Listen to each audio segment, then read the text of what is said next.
Welcome, everybody. Thank you for coming. We have a couple new folks here. Stand up and introduce yourselves. There you are. Yeah. I'm Brian Bands. I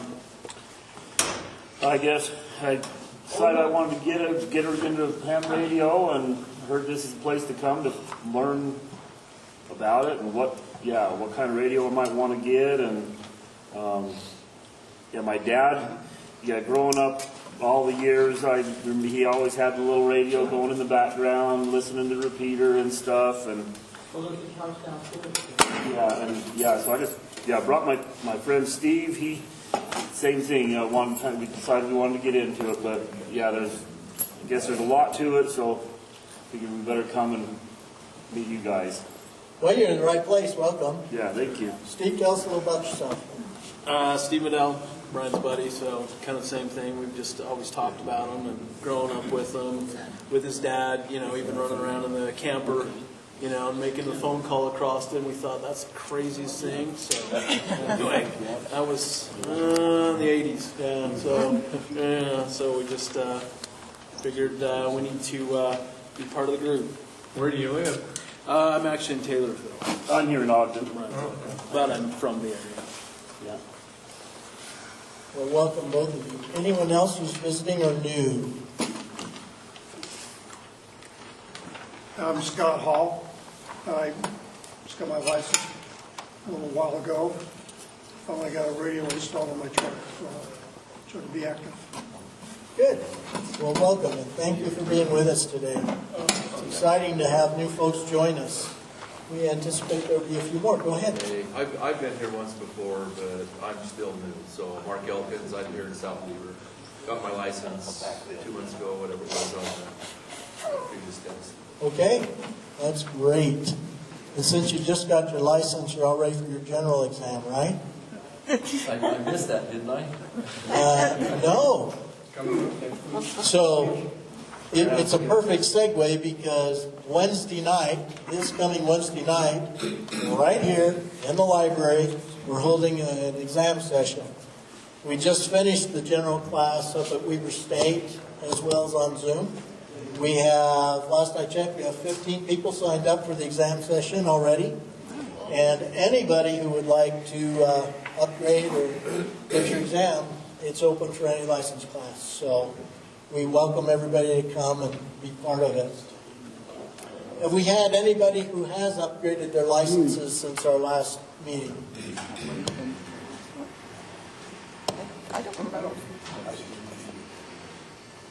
Well, we did, but I don't remember if it was the last meeting. I guess it was. Yes, we have. It was. We have. Okay. So, Steve, you'll be interested in this. The last Monday night of every month at Taylorsville City Hall, they have an exam session. Oh. And I help them with it down there. Okay. And to my great surprise, amazement, and joy, a couple folks that we know, stand up you two, walked into the hall. And they looked at me like, what are you doing here? And he looked And at I us looked at them like, I know you. They both sat down for their extra class license and passed. Wow. We are so proud of them. Now, I think Barbara threw a couple questions so Jay could come out and look better. It just seems that it happened that way, but they both did excellent, and we're just really happy for them. Our YLnet we have every Monday night with our ladies. When you listen to that, you can't talk, you guys. I mean, it's YLs, right? No one's confused here, so we're good. When you listen to everybody that's on that net, nearly every one of them has an extra class license. So, it's not that you have to have one, but it's kind of cool that they do.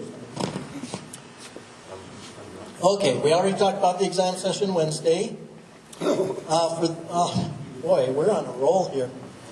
So in August and September, we are still working on being able to put on an extra class license. We're going to try and get it up at Weber State again. Nathan West, who's the Associate Professor of Electrical Engineering up there, we go into his house. We're guests in his room. and he can explain hamtronics in a way that even I can understand it. So if you're interested, even if you're not interested in getting the upgrade to on your license, or you already have an extra class license, you're welcome to come because you'll learn a lot. He's helped us with our last technician and general classes, and it's amazing the way he can explain things to you. That class, in addition to being at Weber State, will also be on Zoom, so you can do it from the comfort of your own home. When do you say that'll start? We're hoping to start the first week in August. Weber State's closed then. So the first 2 weeks might be Zoom-only sessions, and we might do the lighter chapters like, FCC rules and regs, safety, introduction, that kind of stuff during those weeks. And then once school's open and we can get back into the room with Nathan, then we'll hit the other things that are a little more exciting and interesting. We're taking 2 months because that test is an entirely different beast. It's not anything like what you've done before. I don't think you've mentioned the test. The session is starting the 1st of May. You're right. We are training fools, aren't we, Justin? So on June 5th, every year, the first Wednesday in June every year, the club puts on an exam session. And I got thinking about that, and I thought, that's a great thing, but we haven't done anything to prepare people for that particular exam session.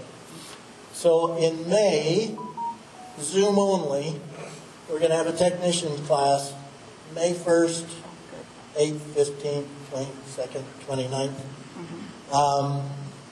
And then for June 5th, we'll be ready for our exam session, and whoever's in that class. I already have, I think, 7 or 8 people signed up to take it on Zoom. So, yes. Do Brian and Steve, do you know that the tech is the first exam that you, so we'll be having classes in May for that. Okay. Okay. I found, You already, He's on our email already. and I've got their email, and they can't get away from me now. fantastic. So there Okay, you just go. wanted to make sure. They're ours. We claim them, they're ours. Yes. Maybe it's the same thing, but if Al can tell me if I'm wrong, I believe now, since we talked about GMRS last meeting, we now have 3 GMRS members. 4? 4, just in the last month. So they may want to consider becoming technicians. Yes, and some of them will. This is getting to be too many announcements because we've got a lot of stuff to go through. But let me just say this. Casey Crandall started up a Facebook group for GMRS about a year ago. That group, as of somewhere around last week, has grown to over 300 in a year. We now have 4 weekly GMRS nets running every week. And I call one on Tuesday night, and I have 5 times the participation in that net that I do in a ham net for a different club an hour earlier. So it's amazing. These guys are awesome. They're hungry. They want to help. Many of them have already taken have gotten their technician license. And some of them are old hams that just decided, I'm going to be GMRS now. So our club has an associate membership. A full membership requires a ham license. But as an associate member, such as spouses who are not licensed, or anyone who's not licensed can join the club. And quite by accident, someone signed up with a GMRS license, and we weren't quite sure what to do with it, but it's in the bylaws, so we're good. So we've extended that invitation to anybody who'd like to join the club. If they go ahead and get their technician license, as a reward for joining us fully, we'll give them a complimentary membership for the remaining part of the year. Same as anybody who gets their, comes to an exam session, passes the technician test, you get a complimentary membership for the remainder of the year. So, wanted to be consistent with that. Next month, James is going to teach us a little bit about mesh. Right here, same bat time, same bat channel. So come and do that. Hey, Brent, Yes. can we invite Brent AC7H over for that one too? Because he's, Sure. with the mesh doing over at Davis. Yeah. And I know there's a lot of people here that are really interested in getting that up and running here. Right. And if we could work with him, then we could make it all work. Right. So we're talking about Brent Thomas down in Bountiful, Elmer Supreme. He's sort of the Stan of the Davis Club. And James, actually last week was talking with him at the club meeting over there. And so it'd be good to invite him. Mike, come talk to us a little bit about special events. I'll just talk loud. You can hear me, can't you? Thank you. In this last Watts News newsletter, who reads it? It's the online newsletter. If you haven't read it, go on to the website. It's in a big block over on the right-hand side, and click on it, and it will take you to the newsletter. There's an article in there that talks about what a special event is for ham radio. I'll just review that quickly. Ham radio, in the HF side of ham radio in particular, it's very common that groups, individuals, clubs, will occasionally participate in what we call a special event. A special event is some other activity unrelated to radios, where they may set up a radio station on HF and they make contacts with people around the country or the world. And they talk to people, and they call it a special event, and they dedicate it to that particular thing that's happening on that day. Just about every week of the year, you can find at least 1 or 2 or 3 or 4 special event stations scattered across the country where people set up these portable radio stations and talk to people. It's kind of like advertising, but they really don't advertise for it, but they kind of do in some ways. The Indianapolis 500, they have a special event station they set up for. All kinds of things. Well, our club sponsors a special event every May, and we do it at Golden Spike National Historic Site, which is 1 hour that direction. If you have never been there, and have often heard about it, now is the time to go. Every year on May 10th, and sometimes on another day, this year we do it on May 11th also, we set up a station. It's an HF station. We put up an antenna, and we set the station up on a radio, and hundreds of people walk past us all the time while people are talking on the radio and talking about the Golden Spike and why they are there. And they're talking on the radio and making contacts with people from all over the country. And it's really fun to do, especially when they bring the trains out and they blow the whistle. We have people from all over the country that look forward to hearing that whistle come through their speaker. And let me tell you, if you haven't heard it, you can hear it a mile away. It is very loud. But there's a lot of railroaders across the country that try to make contact with our station every year. And it's a very fun event. We talk to the public. We have a lot of public people that walk through that sees our station there. And they talk to us. They ask, what is this? Or it's amazing how many people have ham licenses that are just passing through on vacation or whatever. And they stop and says, oh, I have a ham license. What you doing? And we have a conversation with them, just standing there next to the radio.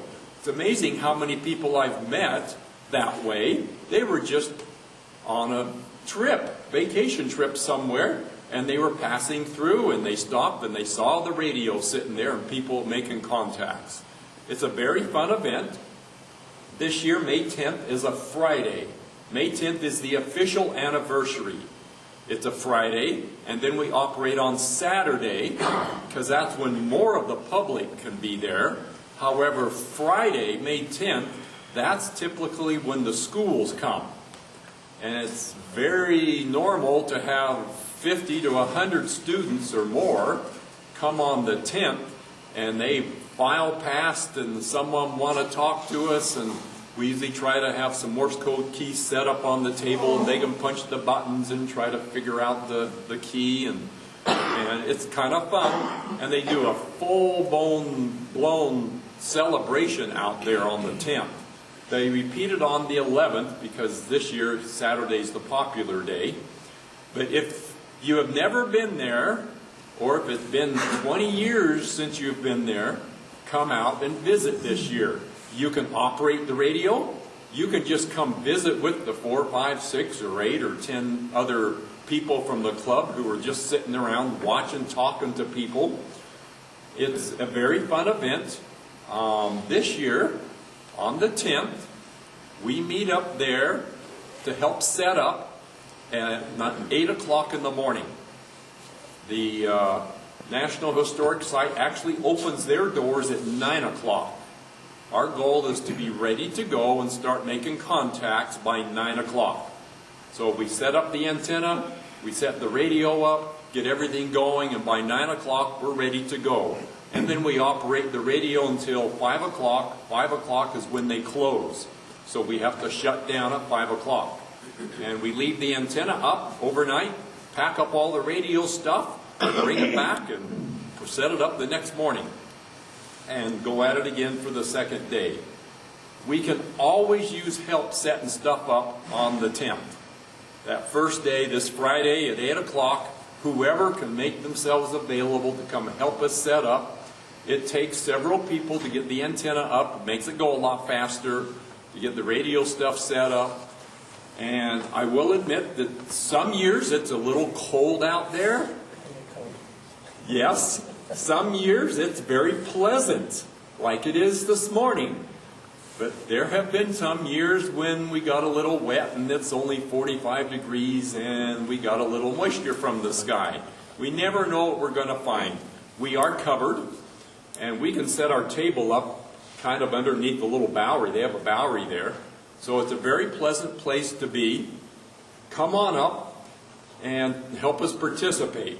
Now there's all kinds of special events going on. Like I say, this is just one of them. We give out a QSL card. For those of you who knows what the QSL card is, where is it? Right here. I had my oh, there it is. I dropped it. Those who write in, who make contact with our station, and write in and send us a QSL card, we will send them one back. And this is what we send back to them. And anyone who makes contact with us can get this card. And so most special event stations offer some sort of card, special card, or special certificate of some kind. Some people, that's a big thing, as they go collect these things. And I've participated in a number of special events on the receiving side. Some of them are really fun. Some can get kind of long. Last year, we had one, they started about 5 or 6 years ago. They call it the 12 Days of Christmas. There's a bunch of East Coast stations, and they celebrate the 12 days of Christmas. 12 days before Christmas, they have these different stations all up and down, mostly the East Coast, and they're all special event call signs, and they make contact with people. And if you document that you made contact with these people and collect all 12 of the call signs, you can submit your log to them, and then they generate this cute little certificate that says you contacted all 12 of those special event stations. That's just one example of a special event that people do every year. There's all kinds of them. You can also get a little icon that goes on your QSR homepage. Yes. For 12 days of Christmas. Correct. There's a lot of fun things that go with it. 10 years ago, was it 10 years ago? I participated with a year-long special event. Yep, 10 years ago. ARRL celebrated their 100th anniversary 10 years ago, and they authorized a few stations in every state. All 50 states were allowed to operate a W1AW station, and there's only like 2 or 3 stations in each state. They operated for 1 week, and then they would move on to different states throughout the year. Usually they would have 2 states in each week. For ones in January would repeat in June. And the goal was to contact all 50 states by the end of the year. Now that was a challenge, but I took it up and I did it, and they sent me this nice little certificate saying I worked all 50 states, and that was a year-long special event. So some of them are really big type activities. Some of them are like our Golden Spike, just very simple ones. But we encourage you to come out, especially that Friday, visit with us, and if you can be there at 8 o'clock, help us set up and get going. It's a fun event. For our new guys, we can get you on the air with another licensed operator. Yes. Table, so. And so you can help participate. Usually there's 2 people. There's one who runs the radio and one who runs the logging program on the computer. And it's an excellent way to see HF contact. It's like a mini field day. For those who are familiar with the field day, that comes at the end of the end of June. And so it's kind of a mini version of that, but it's a lot of fun. It's a great way to participate on either Friday or Saturday. We could use people to come and participate either day, or both days. We'll have probably 4 or 5 people that'll be there for both days from the club, just helping facilitate things. Any questions? Okay, if you have any questions, let me know. It's 3 weeks away from now because it's on the 10th, so it's coming up quick. We'll talk about it. You'll see, you see the article in the newsletter. Go look at it. It talks about what a special event station is. Thanks, Mike. Appreciate it. And these special events really are a lot of fun. It's just one of many things we do in radio. Val's got a quick little thing he wants to share with us as well. Come on up. And when Mike was talking about ARRL passing their 100th birthday, just a reminder, we have too. This club is about 103 years old right now. And so we've got a little legacy and a little history here. And it's something that we should be pretty proud of and be able to support and continue that legacy. And that's why we're so grateful to acknowledge and welcome in new folks to be with us. Hey, to amplify what Mike said, on the club website, we have one of the tabs across the top is to the Golden Spike special event, and it has a history of everything our club has done since 2010, every year consecutively since 2010. And there's a link devoted to each year and a lot of photos for that particular event. And what we're going to show you here is the most recent Golden Spike special event log.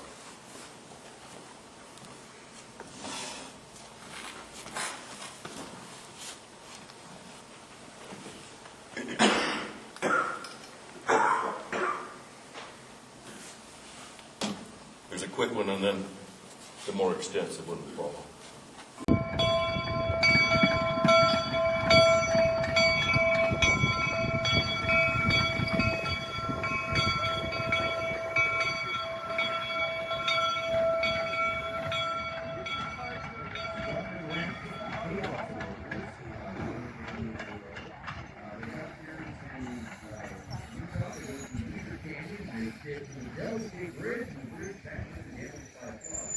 The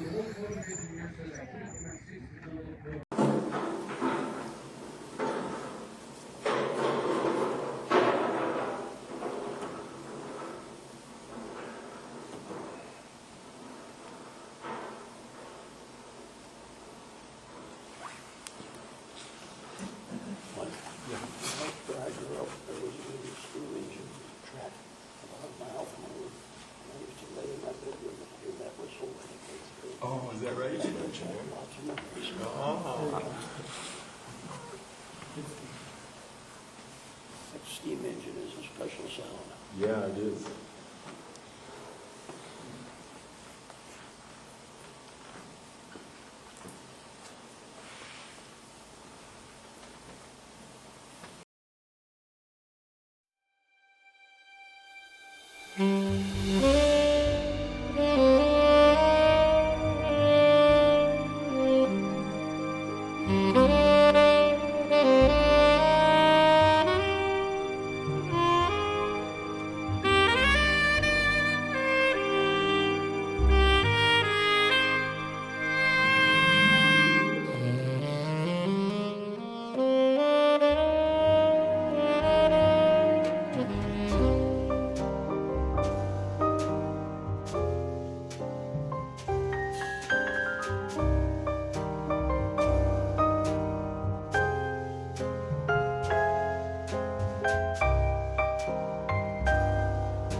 Thanks, Val, we appreciate that.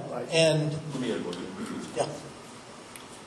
I don't know if you noticed, all those QSL cards were ones we received from last year's event, except the last one. The last one was from Italy, and it was from the 2020 event. We just received it this year. So, anything can happen. we appreciate our postal service. When you consider all the clubs around the country, maybe even around the world, it's our club that gets to do this. Isn't that awesome? Every year. Time for the main event.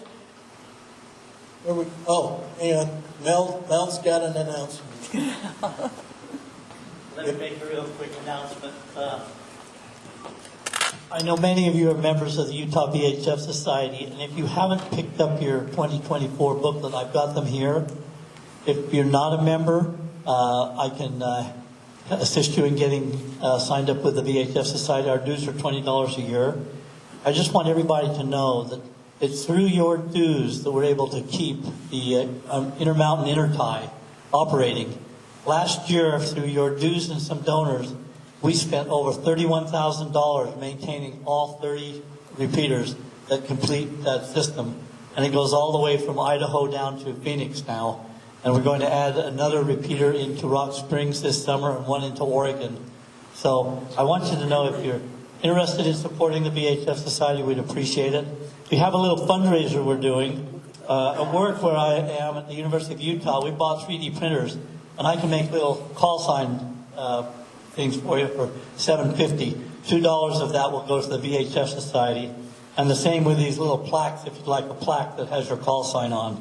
So come and see me after the meeting if you're interested. Thank you very much for your time, and I appreciate your support of the society. Thanks, Mel. You can do DX with VHF. Isn't that amazing? We have Spencer with us. Spencer provided a presentation at the Digital Communication Conference this last February, and I happened to take a look at it, and I thought, man, that is way cool. And today he's going to give us actually an updated version of that presentation. At the time, there were quite a few things that were going on that were under development, which have now been completed. So we're going to turn it over to him.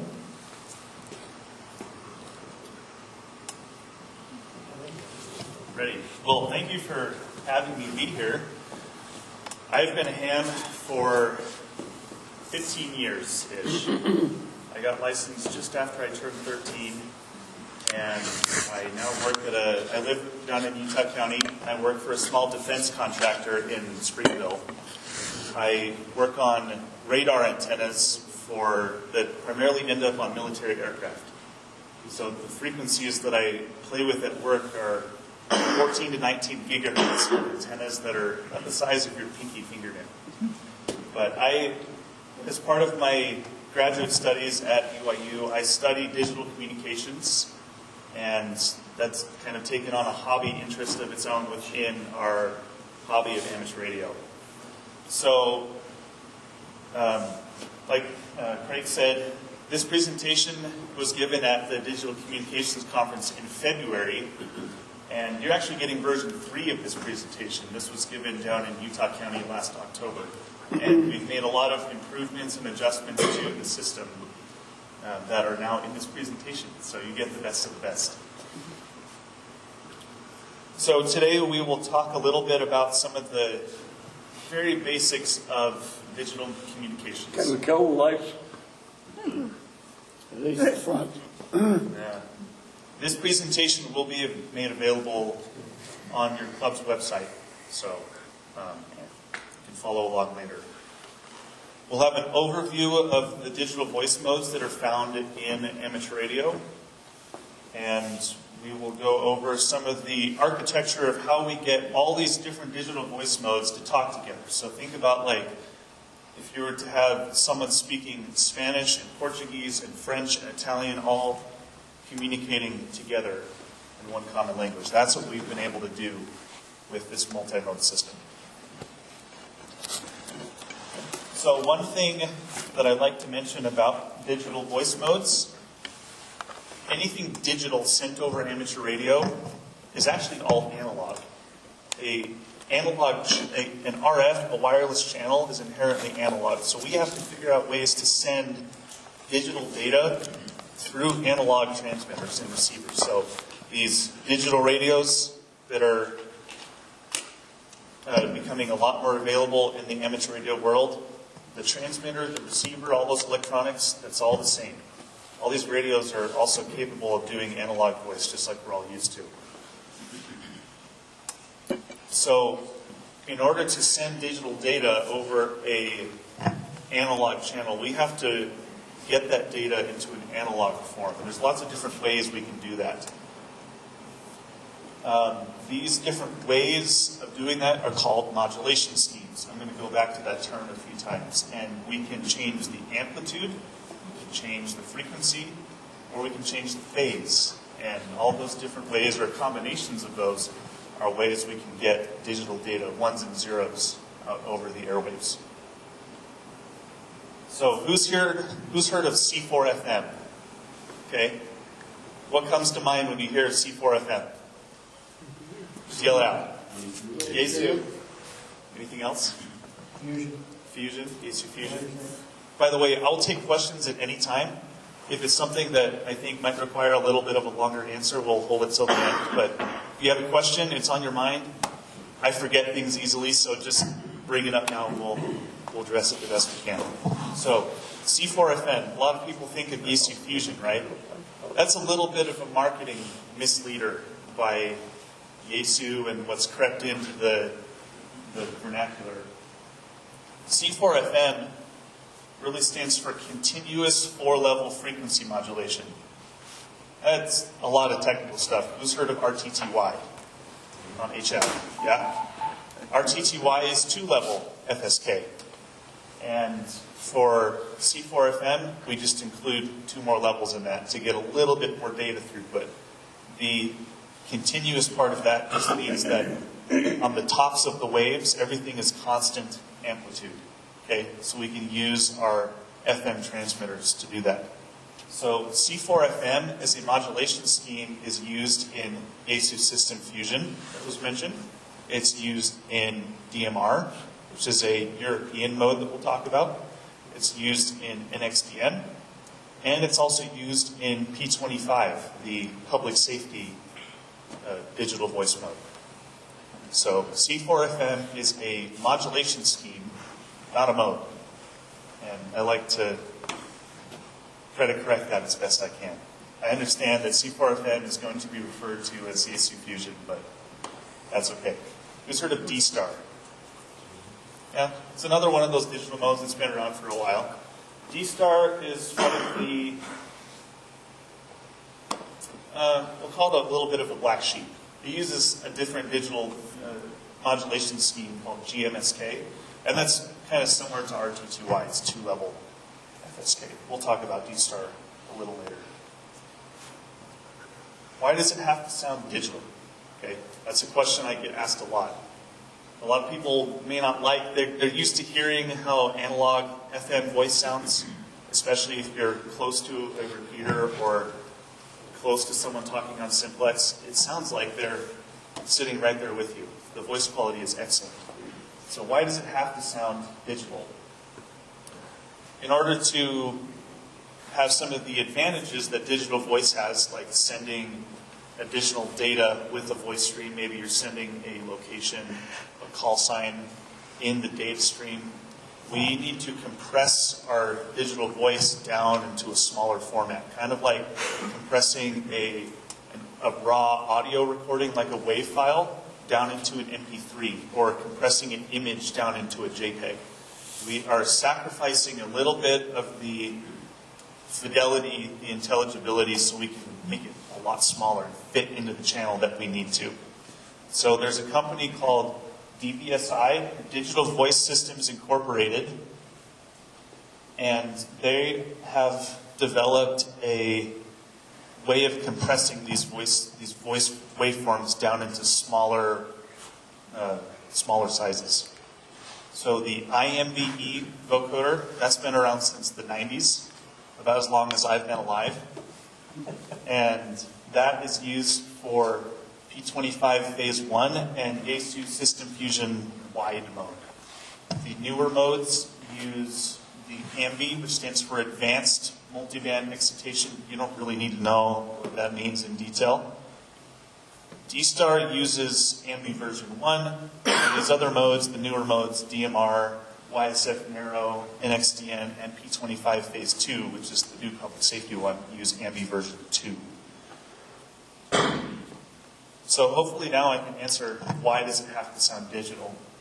The way that this audio is compressed is through something called parametric signal representation.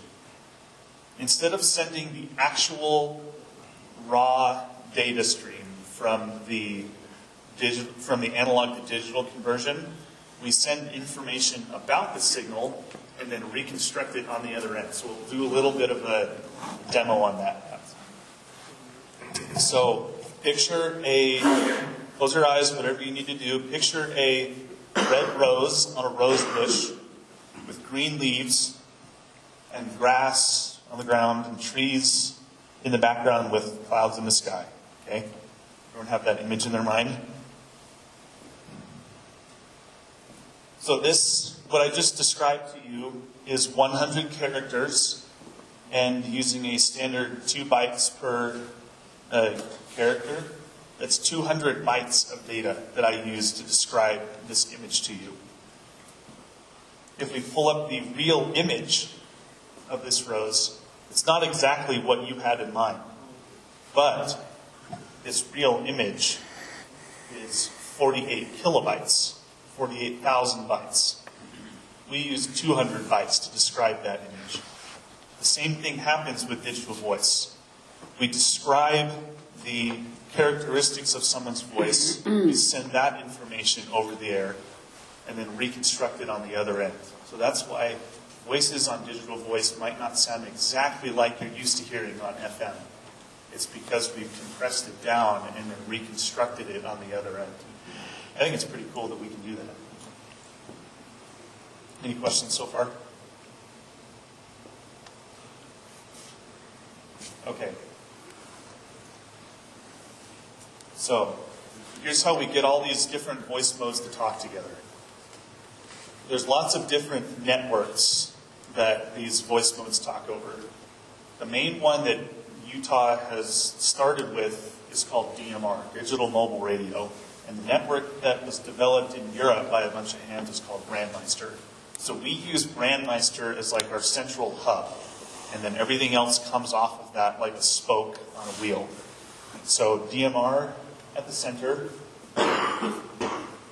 We have to go through a few transcoding steps. So it's like translating from Spanish to Portuguese, or maybe Spanish to Italian down for D-Star, or P25 and D-Star, because those are different voice modes. They're coded differently.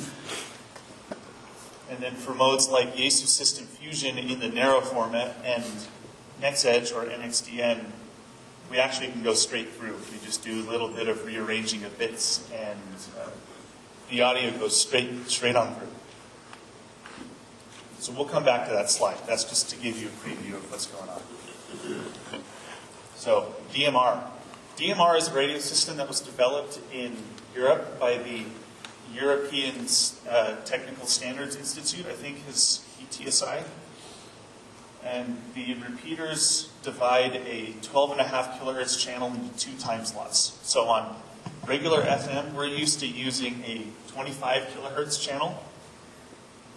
DMR divides that down in frequency at a half size, and then splits up in time that 12.5 kilohertz channel into 2 time slots. So we, on a DMR repeater, can use two simultaneous conversations at once on one repeater.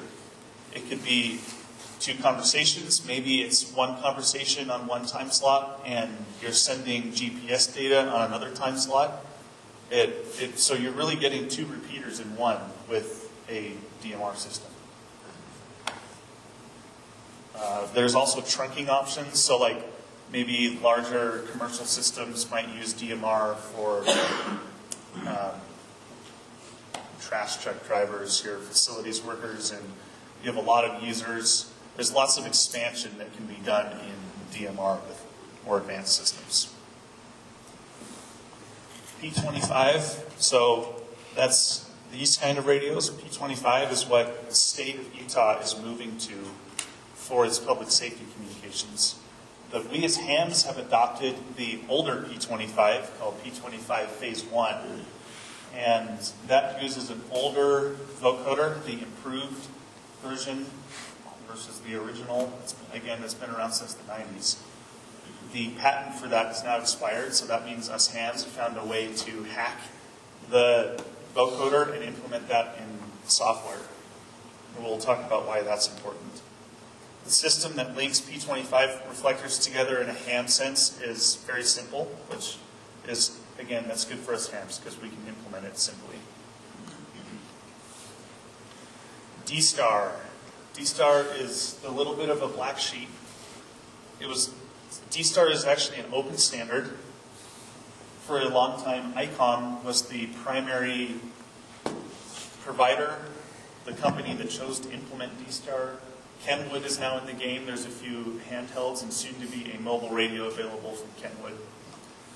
D-Star uses, like I mentioned earlier, that little bit different modulation scheme with just 2-level FSK, and they do a few different tricks to get their occupied bandwidth even narrower than some of these other modes. And it makes D-Star unique in that way. But it also makes it tricky for us to transcode DMR. We can't just do it in software.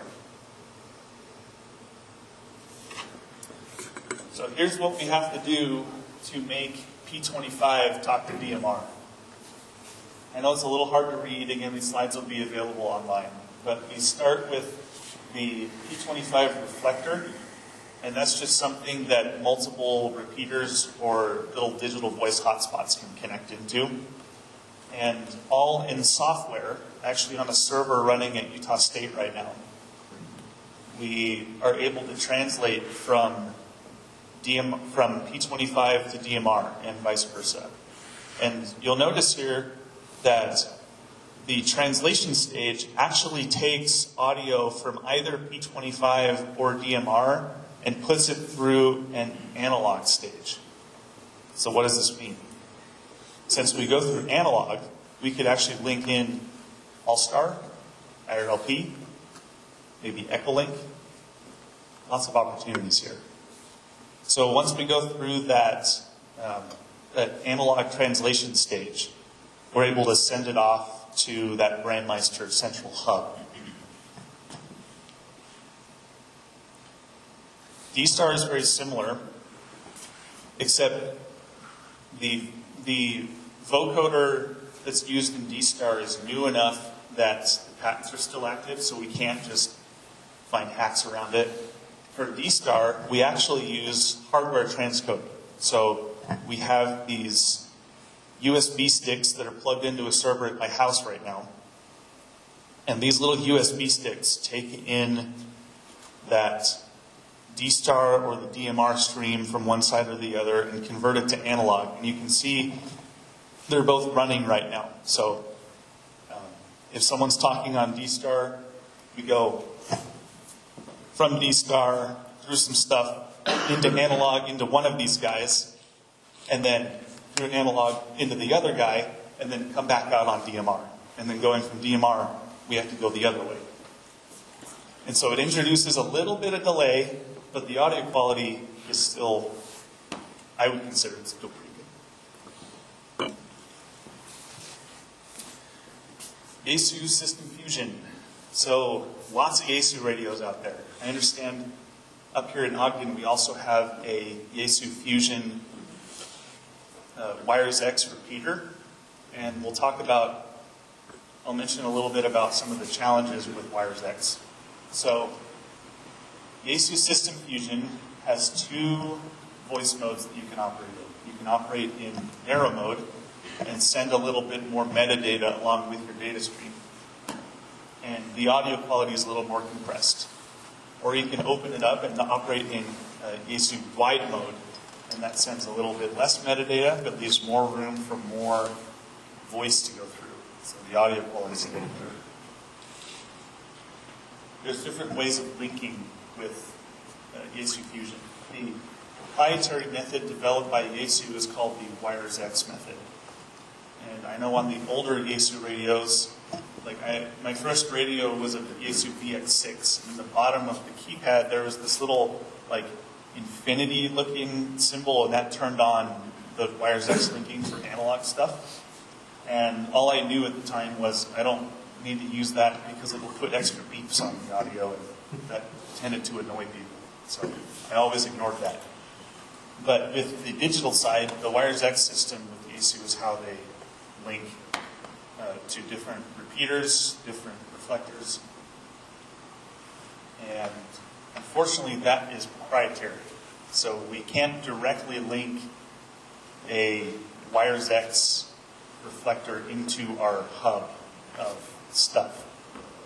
Fortunately, Ham's a lot smarter than I am, developed an open source version of this, and that's the YSF reflector system that's available. Like if you have one of the little digital voice hotspots, you can talk to that system, and we do have that linked into our multimode system. There's a few others. I do want to mention a way of bridging in WiresX and Yaesu System Fusion that some other hams have thought of. You can connect a Yaesu Fusion radio like this FTM400 that's pictured here up to a WiresX box on an HRI 200. And use that to access a WiresX room. And then you use this radio to simultaneously talk to a YSF reflector hotspot. And I call it kind of dirty bridge. It's not all contained within software. There has to be a RF transition between the two to make that happen. But it can be done. And I know the Brandmeister people have a little bit of a backdoor into a WiresX direct link. And myself and Chris Andrus, one of the other admins for DMR Utah, are trying to work with Brandmeister on getting a direct interconnect to a WiresX room so that the WiresX repeater that's here in Ogden could be linked in directly into this multi-mode system. So the way that we connect a Yaesu Fusion reflector in is actually the most simple of all of them. It can be connected directly. We connect directly to the reflector, which is running up in Logan. We connect to a piece of software called MMBVM Bridge. It's also running up in Logan, and then that connects to Brandmeister. And because the voice modes are all the same, all the bridge has to do is restructure some things and where things go, and it can get right on through. There's no analog transcoding that's necessary. NXDN is a less popular mode. It was developed jointly by Kenwood and ICOM. It's called NextEdge and IDAS, respectively. And they are able to, like DMR, fit 2 voice paths in a 12.5 kilohertz channel, but they do it differently. They divide up the channel into 2 6.25 kilohertz with frequency divided channels. So there's pluses and minuses to that. It's the system that we've implemented in amateur radio is very simple, but unfortunately it's just not very popular, and that's okay. There are a lot of good options, and if you want to get into NextEdge and you find you don't have anyone to talk to directly on NextEdge, thankfully there are link systems like this where you can talk to anyone on any mode, no matter what they're using. So going back to our reflector system, we use Brandmeister, the DMR side, as the hub, and have everything else link into that. At the presentation we did in February, the D-Star side was still a item on our to-do list because we hadn't quite figured out how to do those dual hardware transcoding, but we've got that worked out.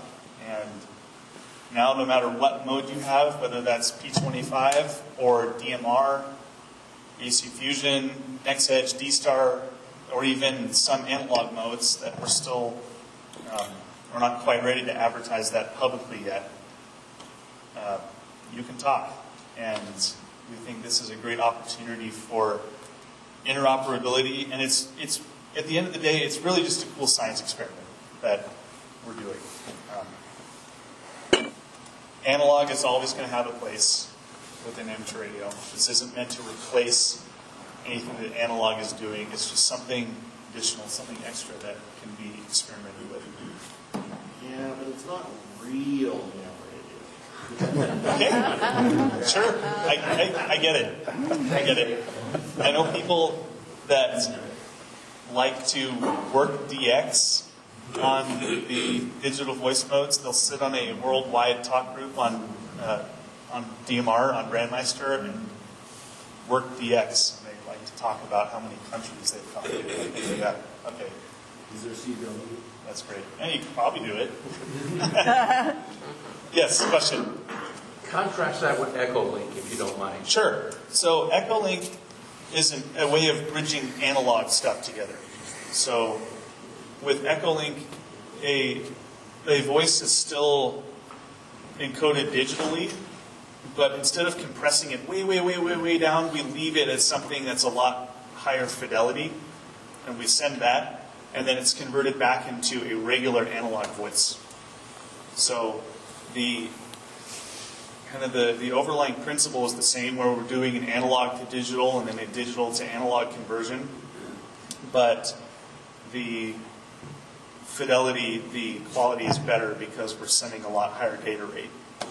There's a relationship between the data rate that we send and the width of a channel that we occupy on RF. That's called the Nyquist-Shannon theorem.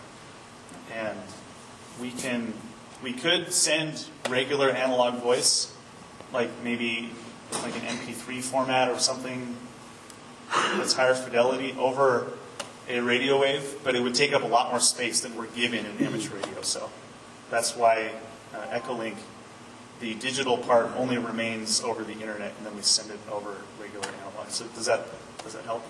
Yeah, just that you can throw it on your phone and Sure. Yeah. act like you're a ham talking to somebody in South America. Yep. Exactly. All fun toys. That's what they really are. Yes, question? Was there anything mentioned at the XCC about decoding the National Emergency Broadcast System tones that you hear on TV and radio? There's several of us here that, and me personally, would like to decode that. But I went last year, the year before, and somebody, one of the speakers like you, said that don't worry about it, but there are ways to do it.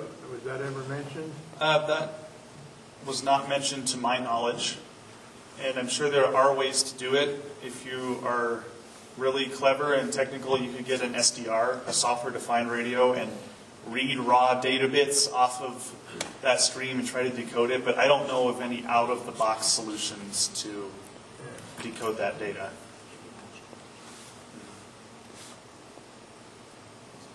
But yeah, thank you for the question. Any other questions? Or rumors that you might have heard about digital voice or whatever it might be. Yeah, go ahead. Digital voice can carry farther. I'm not sure how to put it. If you're using analog or FM radio, you can transmit so far and still hear the other guy or person. But digital can go farther. Right. Yeah, I see where you're coming from. And there is a little bit of truth to that, but it's nuance. So we mentioned that to send digital voice, we have to still send it over the same analog channels that we've been using the whole time. And the advantage with digital voice is that instead of on analog where you get to those low signal-to-noise ratios and your audio starts to drop off, the intelligence starts to drop off slowly, with digital voice, it remains the same all the way until the end, where you just fall off the edge. So there is some space between that, oh, I'm starting to fall off on analog versus digital, where it's just a sharp cutoff. So I guess you could get a little bit more range out of digital voice because you're able to decode and produce intelligible audio at those lower signal to noise ratios. Yeah, we actually tested that from the repeater here in Ogden. I worked out in Lehigh, just behind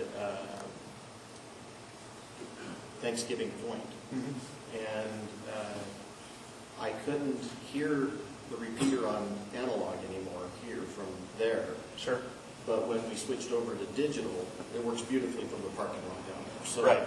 we were able to communicate on digital, no problem, where analog was completely And gone. the signal strength stays the same, right? There's no magic going on to put more gain into your receiver or change the antenna. The signal stays the same. It's just that it's able to decode those digital packets at a signal to noise ratio. We wanted, for a while, we wanted to go out and do some playing. There's a, I wish I could remember the name of the peak, that's up towards the border between Utah and Idaho. And from there, there's actually, it's almost a clear line of sight all the way down into Washington County. And we want to go and try making like a 2-meter communication between there. Sure. But we'd like to try that with digital also and see if we can't make that contact. But we haven't been able to get people with, the ability to travel down there and spend a weekend playing with radio that way. If at some point we do get that done, we'll let the club know, and we'll see if anybody else wants to participate. Because there's a plateau in Cedar City that should have a perfect line of sight. The only place we might not be able to get is actually down into St. George, because it's below the horizon plus that mountain range that's down there. George Dallas does that from Blowhard Mountain out in the city, and he does it almost every other month. Does he? He talks to people up here in northern Utah from Blowhard Mountain. So, so we know it can be done. We just like to play with it and see if we can. And then there's another mountain range that's just across the border into Nevada that I think is called Mormon Peak or something. Yeah. But it should have a clear line of sight between that peak and northern Utah all the way down there. So we want to try it at the one place, move to the next place, try it there, move to the next place, try it there. But it'll be a full weekend of playing with the radio. No, that's a cool experiment. But we'd like to do it with both analog and digital because, digital, they have the same signal strength, but like you're saying, digital, it's the same difference. A lot of guys that are familiar with FT8, how you can still receive a valid signal at, -22, -24? But if you listen to that signal with your ear, you can't hear it. Nope. It's noise. All it is garbage. But the computer picks that out and is able to decode that even at that low level. Yeah. So it's nice to be able to use things like this to enhance radio communication, even if it is just a little bit or kind of smoke and mirrors, because it's not really enhancing anything. You've got the same 50 watts. It's going the same distance, but you're just doing something better with it on both ends. Exactly. Thank you. One of the other applications I like is I've really loved to play with the 900 megahertz band. It's a nice, quiet place in amateur radio to play, but there's a lot of non-licensed users in that band. And so there's a lot of noise and junk that you hear when you're operating in analog voice. But you switch over to digital, that noise is still there, but we're able to decode a clean audio signal through all that extra junk that's going on. So that's cool. There's a question back here, and then I'll come back. I was just going to say, I have a couple of DMR radios and a bridge that I have not set up yet. I'm in the process of trying to learn how to do it. There's a little bit of a learning curve. There is. Yeah. Just like anything new that you try in amateur radio, there's going to be a learning curve to it. Is there anybody to reach out to? Me? I'll get happy to help. Yep. You can go on. We have a website. It's dmr-utah.net. There's a help thing there. That email will come to either me or Chris or someone that's pretty local that we can help answer questions. Say that URL again. dmr-utah.net. Okay, over here first. About weather, I have over-the-air TV that's on UHF, and a lot of times in the wintertime, especially when there's storms between here and Salt Lake, Channel 2 drops out, and Channel 8 drops out. But then good weather, it comes back. That's that cutoff. But weather apparently affects both analog and digital signals. Yep, because it's affecting the same RF channel. So you can't get around like losses due to weather or there's a building in the way. That's going to affect the RF the same. Mel, go ahead. I was going to say, one of the things you have to understand about digital, both for radio, television, and everything, they use a different concept of transmission, because what happens with a normal old VHF television station, you have grateful degradation. You can remember watching your TV and you see snow, but you still see the picture, you still get the sound. With digital, it has a cliff edge effect where it's perfect, and then it starts to pixelize and it's gone. Drop. Yeah. Yep. And the same with the radio. I have a question from James too. Okay, yeah, go ahead. You mentioned DMR Utah for talk group 31490, I think it is? Yes, so we use 314900, and then for some of the other modes like P25 and NXDN, we use 31490, and they're bridged together, and that's because of a limitation in the talk group digit length for those other modes. So if you're talking on one repeater and it can be heard in the same talk group on all of the other repeaters, what ties that together? Is it a cellular thing? Or? It could be cellular, but it's done over the internet. So each of our DMR repeaters connects to a master server, and that master server then connects back out to every other DMR repeater that's connected to it. And it also interconnects with other masters all over the world. So with Brandmeister, you can activate a talk group, let's say on the Promontory Point repeater. You could bring up a talk group from England on that just by keying up on that talk group, and Brandmeister will route the traffic to that repeater. There's only certain talk groups that are routed through, right? For the on Brandmeister, every talk group is routed to everything. But some talk groups are only activated by the user. Other talk groups are called static talk groups, where they're left active all the time on that repeater. Maybe that was the nuance, yeah. Yep. Tell them about the nets. We have a net that exists on all these modes, Wednesdays at 6 p.m. The Ogden repeater is usually brought in for that net, so I don't know the details of that repeater. I've never actually used it because I live down in Utah County, but it's the 90 repeater. Yeah. Say again. It's the 90 repeater. 146. 6 or 7. Which one is it? 14690. 14690. 14690. And it has a DCS code of 125. Yeah. So Wednesdays at 6 p.m. local time, that repeater is brought into the multimode system, and you can pick it up on WiresX. And eventually, we won't have to use that dirty bridge trick. We'll be able to connect WiresX directly to DMR. That's the last thing to do on our to-do list that's been about a year long. Okay, other questions, rumors, things you've heard that I can help clarify or confuse you more? Yeah? Is there a DMR in Ogden? There is. So we have a DMR repeater out on Promontory Point. Sometimes I brought it up, and now sometimes I can't bring it up anymore on my DMR radio. Yeah. Maybe it goes offline sometimes. Oh. I'm not sure. Because my radio says not in range. Right.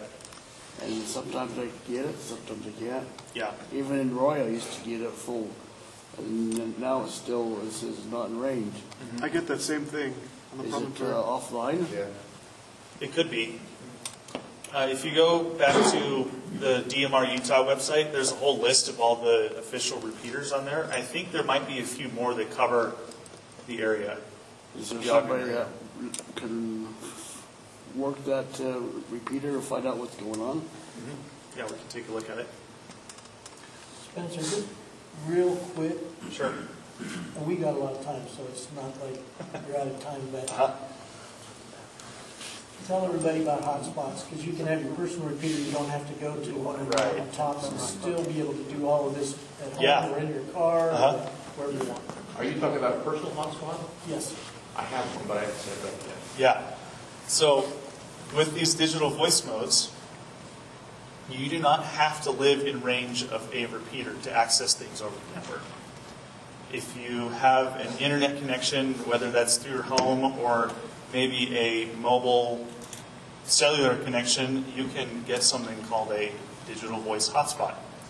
And there are a few different options for that. The most popular ones are called MMDVM hotspots, or sometimes they're called Pi-Star hotspots. It's a Raspberry Pi. It'll even run on the older Raspberry Pi Zeros with very low power. And then like an RF hat that sits on top. It's got a little antenna on it, a few ICs and LEDs to tell you what's going on.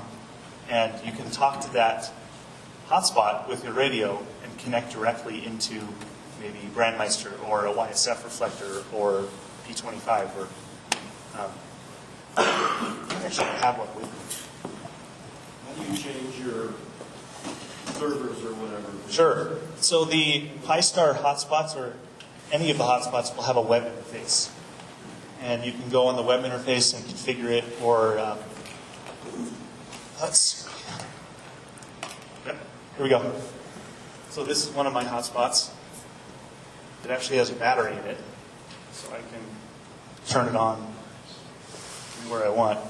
There's a web interface for this guy that I can go and configure it, but I don't have to use that. If I want to change reflectors or talk groups or whatever, most of the modes just allow me to key up on my radio on the talk group or reflector I want to activate. This will pick it up and it'll switch over. This one's got a little screen on it that isn't active yet, but will show me what's going on, what mode is active. This can be up here for show and tell if you want to come look at it later. That's pretty cool, because then you don't have to be within range of a mountaintop to do it. I have one in my shack, I have one in my car. In my car, I just use my cell phone if I need to get through it. I don't use it so much in the car anymore with my DMR radio, because I now have a Yaesu radio and I have Fusion, and we have at least 8 or 9 digital capable repeaters between Weber and Davis County. Yeah. So we're really repeater rich here if you're interested in playing with this stuff. Yeah, we have DMR coverage from Idaho all the way continuously through the south end of Utah County. And then it picks up again in Cedar City and St. George. Right. With the DMR radio, the radios can roam between repeaters automatically.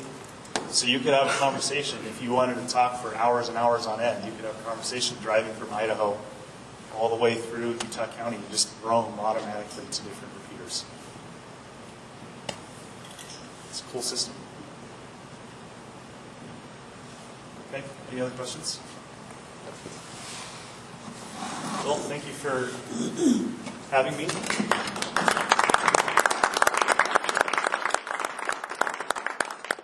And happy to answer questions, email or whatever you might have or think of later on. Happy to help. Thank you. Thank you, Spencer. Sure. We've got a little gift for you. Thank you. You can be part of the 100 Club. Well, thanks everybody for coming. We hope this has been interesting for you. It's an amazing technology. And the idea that you can take all those different modes, wad them up into the center, and then send them back out and be able to talk. Not that long ago, if you had a D-Star radio, you weren't thinking I was going to get too far. And now you can talk to somebody who's using a Yaesu radio or using a P25 radio, and it's all the same. So it's really pretty cool. And on that Wednesday night net, I believe, there are people that call in all those different modes, and they're all participating in the same net. Besides DMR, Yaesu is our second most popular mode. You can check it out. Probably because we have so many Yaesu radios around the area. Yeah. One last thing, if you would like to join the club, we have applications to join our club, and also applications for the national club, the ARRL. And Val, give us a spiel on what happens if you join the national club and what we give you if you do.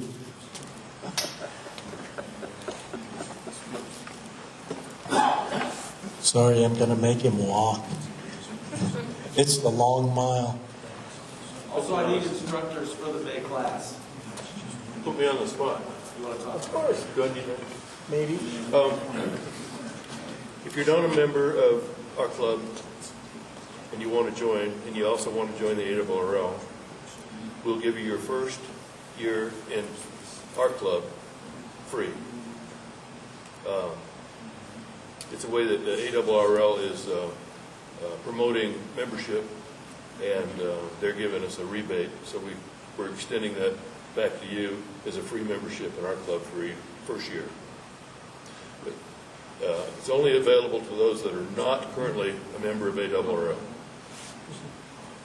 And of course, you do need to have at least a technician's license to be able to do that. As Justin brought up, our Zoom class in May, on May 8th, we need an instructor. Several of us are not available to help that week. And so if you'd like to try it out, we have the presentation, the slide deck from Stu Turner. We use his book, and we'd be very happy to have some more help with that. I believe the topics that week are going to be things like waveforms, licenses, trying to remember what else. Gene does propagation and antennas for us. Nathan does the Hamtronics, and it's electric.